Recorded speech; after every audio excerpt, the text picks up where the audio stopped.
আসসালামু আলাইকুম প্রিয় দেশবাসী, আমরা এই মুহূর্তে যাচ্ছি হেরা গুহায়। আমরা প্রায় অনেকটা রাস্তা উপরে চলে আসছি পর্বতে। আস্তে আস্তে আমাদের সাথে সংযুক্ত থাকুন এবং দেখুন কতটুকু উচ্চতায় হেরা গুহা। আমাদের সাথে আরো অনেকজন ছিল, তারা উপরে চলে গেছে। আমাদের সোহাগ ভাই ছিল, আমরা সোহাগ ভাইয়ের জন্য আমি এখানে অপেক্ষা করছিলাম। এই যে সোহাগ ভাই চলে আসছে, যে আমাদের সোহাগ ভাই। এখন আমরা আস্তে আস্তে উপরে উঠবো। আমরা ইতিমধ্যে জাবালার নূর পাহাড়ের প্রায় মাঝামাঝি অবস্থান করছি। এখানে ওঠাটা প্রচুর ড্রাপ,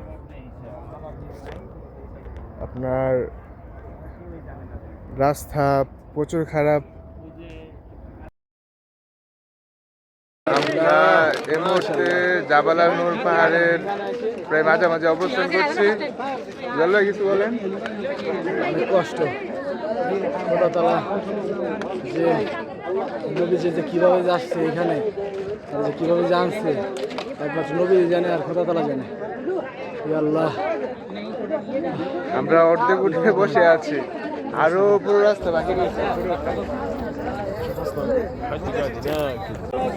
অবশেষে অনেক পথ পাড়ি দেওয়ার পর আমরা হেরা গুহার কাছাকাছি চলে এসেছি। ওই যে গুহাটা দেখা যাচ্ছে ওটাই হেরা গুহা। ওখানে পবিত্র কুরআনুল কারীম নাজিল হয়েছিল আমাদের নবীর উপর।